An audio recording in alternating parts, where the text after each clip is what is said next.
upward trend for the 7th month in a row in February, edging up 0.3% from the month before.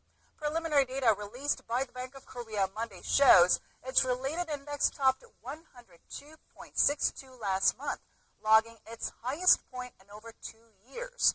The central bank says the rise comes on the back of a hike in agricultural, forestry, and marine products, which jumped 2% on month. Coal and petroleum product prices dropped by just under 2% compared to January, but on year they logged a 38% rise. Based on these trends, consumer prices are likely to continue to rise, given that producer prices are a key indicator of future inflation. A growing number of average Koreans are feeling the pinch as their personal debt grows while their income is at a standstill.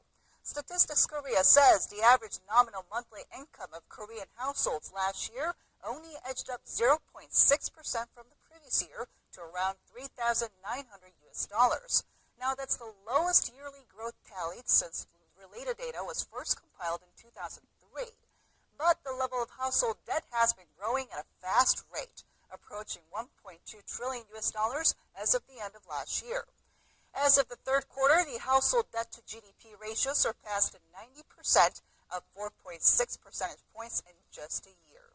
And adding to worries are the U.S. Federal Reserve's plans to keep on raising rates, which could hike borrowing costs for vulnerable households already struggling to make ends meet.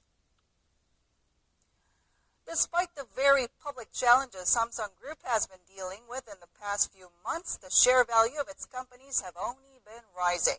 According to Korea Exchange, the combined market capitalization of Samsung's 23 units came in at nearly $392 billion as of last Tuesday, a rise of 12.1% from the end of last year.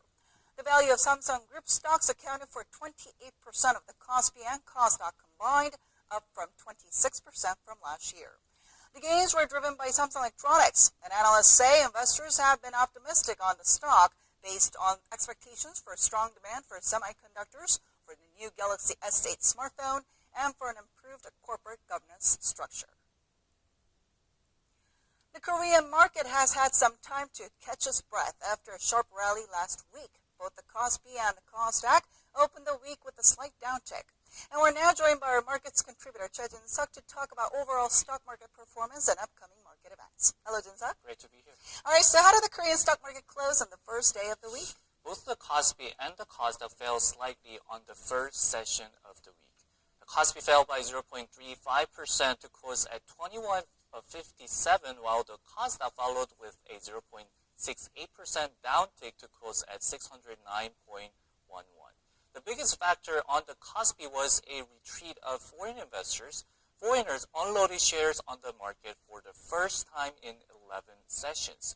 Although retail investors bought shares, the Kospi lost steam as institutions continued to sell shares as well. Most sectors other than non-cyclical defense stocks were sluggish, while blue-chip stocks showed a mixed picture. Samsung Electronics, which has recently been breaking all-time highs, suffered from profit-taking action by investors. The Kosdaq market opened the session with a slight uptick, but it soon erased early gains as both foreigners and institutional investors unloaded shares during the session. Now, foreign investors have played a significant role in the recent rally on the Kospi market, but after today's session, do you think investors might have concerns about them pulling out of the market again? Foreign investors bought 1.5 trillion Korean won worth of stocks last week to lift the Kospi market by as much as 3.2%. Helped by massive stock buying by foreigners, 19 out of 22 sectors enjoyed a weekly rally. Despite today's drop caused by the sell-off among foreign investors, experts still think the Kospi market can go higher from the current level. But since the Korean equity market had experienced a sharp rally in such a short term, there was always the possibility it would lead to profit-taking action. The key in the near term will be whether the Kospi index surpasses 2180 for the first time in nearly 2 years, because equity markets need to break through resistance levels to end consolidation and go higher. We can't be overly optimistic that the market will go straight up, but that doesn't mean we need to worry about today's drop